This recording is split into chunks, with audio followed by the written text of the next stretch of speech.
أعوذ بالله من الشيطان الرجيم. بسم الله الرحمن الرحيم.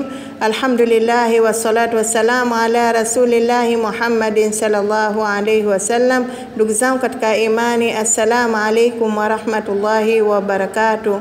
Insha Allah maudhui yetu ya leo, mada tutakaozungumzia ni mada ya ukewenza.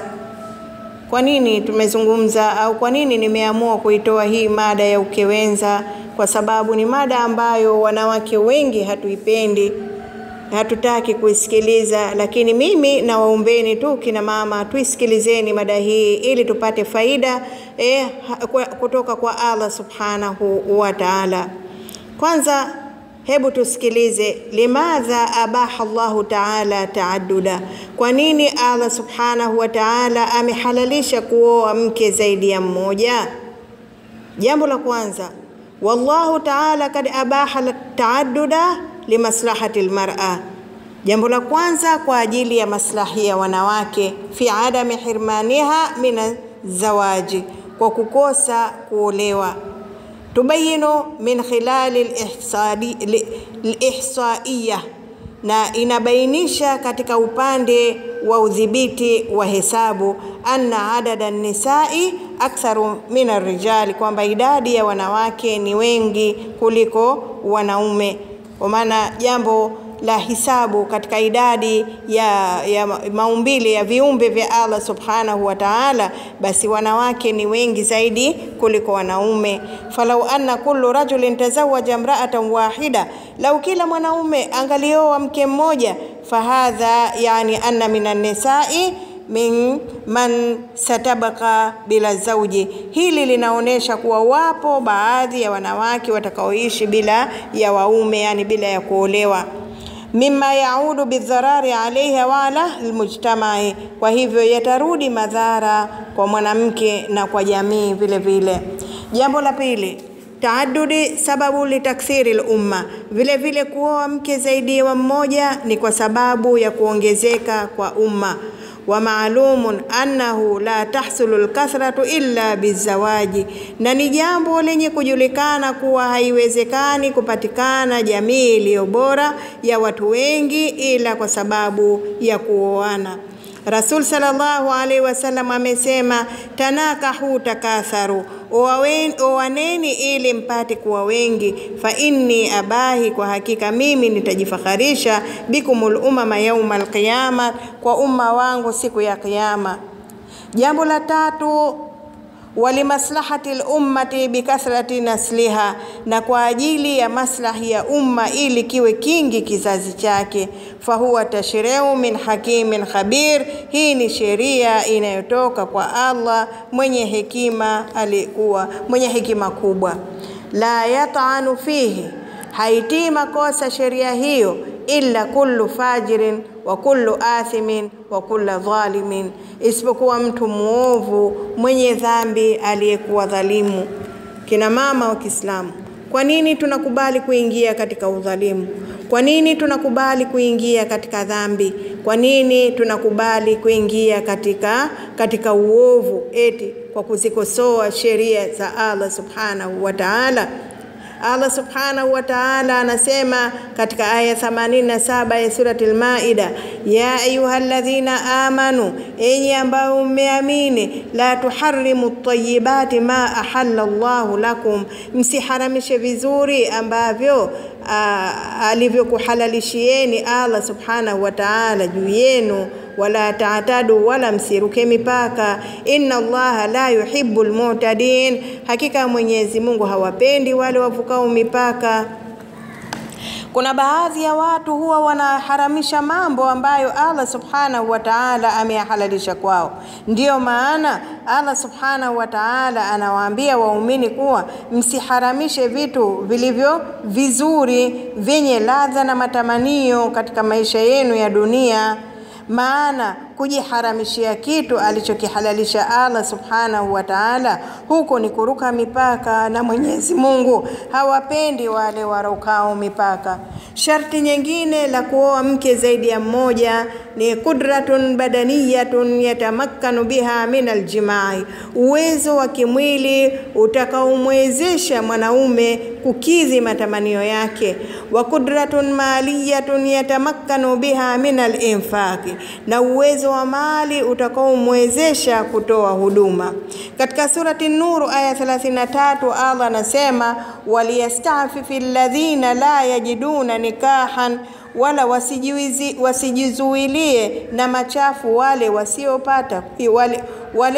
wasiopata cha kuolea, hata yughniyahumullahu min fadlihi, mpaka Mwenyezi Mungu awatajirishe kwa fadhila zake, yani mpaka wapate uwezo. Na Rasuli sallallahu alaihi wasallam amesema ya ma'ashara shabab, enyi makundi ya vijana, man istata'a minkumul ba'a falyatazawwaj, mwenye uwezo miongoni mwenu wa kuoa basi aoe. Fa innahu a'adha lilbasar, kwani huko kuoa kunainamisha macho. Wa ahsanu lifarji, na ni ngome ya tupu, yani kuilinda na mambo ya zinaa. Wa man lam yastati' fa alayhi bisawm, na asiyekuwa na uwezo wa kuoa basi ni wajibu wake au ni juu yake afunge saumu. Fa innahu lahu wijaa, kwani saumu kwake ni kinga ya maovu.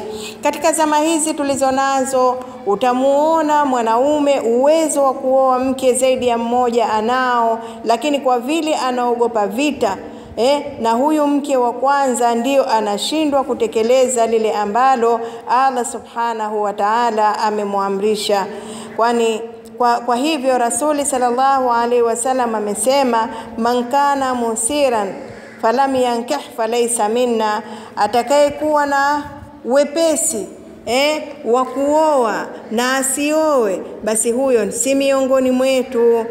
Wa qudratun ala al-adli baina az-zawjati, pia anakuwa na uwezo na uadilifu baina ya wake zake, yani mwanamme kwanza anatakiwa awe na uwezo wa uadilifu ndio aoe mke zaidi ya mmoja. Sasa Mtume sallallahu alaihi wasallam anasema kwamba mwanaume yoyote ambaye uwezo anao, uadilifu anauweza, lakini akawa hakuoa mke zaidi ya mmoja, basi Mtume anasema huyo si miongoni mwetu.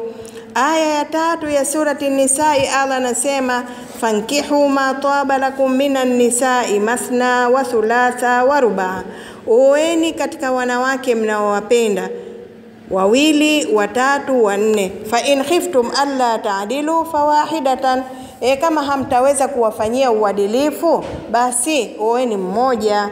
Hapa tunaona kuwa aya inahimiza uadilifu.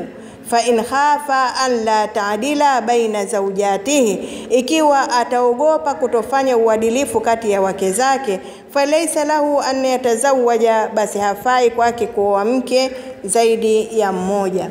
Tunaona kwamba Allah subhanahu wa ta'ala anabainisha na kuhadharisha kwa mwenye kutaka kuoa mke zaidi ya mmoja basi afanye uadilifu. Sio wajiolee tu ovyo ovyo kwa sababu wameruhusiwa, hapana. Uadilifu ni lazima, wasiwe madhalim kwa kuwadhulumu wake zao, bali watimize kuwapa haki zao na kuweka ukewenza katika hali inayostahiki. Kwa mfano huduma ya chakula, huduma ya mavazi, maneno mazuri, kugawa zamu, haki zao zote wazifanye kwa uadilifu. Rasul sallallahu Allah subhanahu wa ta'ala anasema wa'ati kulli dhi haqqin haqqahu, na kila mmoja apewe haki yake. Leo utaona mwanamme uadilifu hana uadilifu, anakwenda kuoa mke zaidi ya mmoja. Hana uadilifu wa chakula, hana uadilifu wa mavazi, hana uadilifu wa kugawa zamu, hana uadilifu hata wa maneno mazuri. Akiwa kwa mke huyu anakuwa yeye maneno mazuri, anafurahi, anazungumza, lakini akiwa kwa mke mwingine yeye ni mkali, yeye ni adui, yeye nimekuwa kama ni simba dume kaingia katika nyumba. Kwa hiyo lazima tufahamu kuwa kuna mambo mawili, kuna uadilifu, kuna na usawa. Kuna baadhi ya wanaume wao huwa wanafanya usawa na sio uadilifu. Wanaona fahari kubwa sana kuoa wanawake zaidi ya mmoja ili na yeye tu aonekane ni kidume. kumbe hawajui kuwa wanaziangamiza nafsi zao kwa kutofanya uadilifu, na kuna madhara makubwa mbele ya Allah subhanahu wa ta'ala. Kwa hiyo kuna vitu viwili lazima wanaume wavipambanue, kuna uadilifu, kuna na usawa. Leo mwanamume anaoa mke mwingine hali ya kuwa mke wake mkubwa ana watoto 5 au ana watoto 6. Bimaana hii familia ya kwanza ni kubwa, huyu mke aliyemuoa bado ni mke, yuko peke yake. Basi ati kwa sababu ameambiwa afanye uadilifu, anaacha kwa mke mkubwa mwenye watoto mwenye watoto 5 6 anaacha shilingi 10,000, na kwa huyu mke ambaye mpya amemuoa anaacha shilingi 10,000. Huu sio uadilifu. Waume tunaomba wafahamu, huu ni usawa. Uadilifu ni kumfanyia uadilifu yule mke ambaye mwenye watoto, lazima umpe kima ambacho kitakuwa kitamtosha na wale watoto wake. Leo unakwenda kwa hapa huku sawa, huku 10,000 na huku 10,000, huo unaitwa usawa, sio uadilifu, na wanaume wengi wanafeli katika hilo. Sasa tumsikilize Rasuli sallallahu alaihi wasallam amesemaje: man kana lahum ra'atani, mwenye kuwa na wake wawili, famala ila ahaduhum ihdahuma, basi akainama kwa kumpenda zaidi mmoja, jaa yaumal qiyamati wa shiquhu mailun, atafufuliwa siku ya kiyama nusu ya mwili wake umeinama. Hiyo ndiyo adhabu aliyoiandaa Allah subhanahu wa ta'ala kwa wale wanaume wasiokuwa na uadilifu kwa wake zao. Sababu nyingine ambayo mume anaoa mke zaidi ya mmoja, wakati takunu almar'atu aqimatu, ikiwa mke wake hana kizazi. Lakini sio kwa sababu ya kumkomoa mke mkubwa, bali aoe kwa malengo ya kutunza heshima zao, yani ya kutunza heshima, sio kumfanya ubaguzi. Akamjali huyu mwenye kupata watoto na mwingine akampuuza na kumnyima haki zake, kwani swala la kupata mtoto na kukosa mtoto sio khiari ya mume wala mke, bali ni matakwa ya Allah subhanahu wa ta'ala.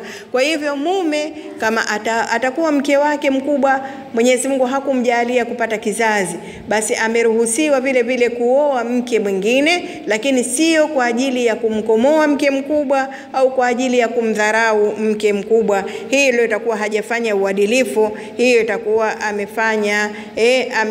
amefanya kitu kibaya sana.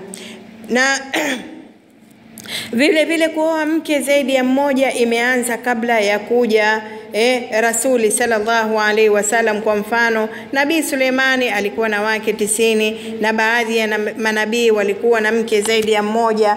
Tukija kwa kiongozi wetu wa umma Mtume Muhammad sallallahu alaihi wasallam, alikuwa na wake 9, ndivyo alivyoruhusiwa na Allah subhanahu wa ta'ala, lakini ummati wake umeruhusiwa kuoa wake 4 tu, yani mwanaume aoe wake 4 tu. Lakini Rasuli sallallahu alaihi wasallam alikuwa mwadilifu kwa wake zake, na akiwapenda yeye hakuoa kwa ajili ya kujifakharisha aonekane kwamba na yeye ni kidume, ana uwezo wa kuoa mke zaidi ya mmoja. Alioa kwa ajili ya kufuata sheria ya Allah subhanahu wa ta'ala na kuzingatia kile alichoamrishwa. Na sisi tunatakiwa tuige mfano wa mtume wetu.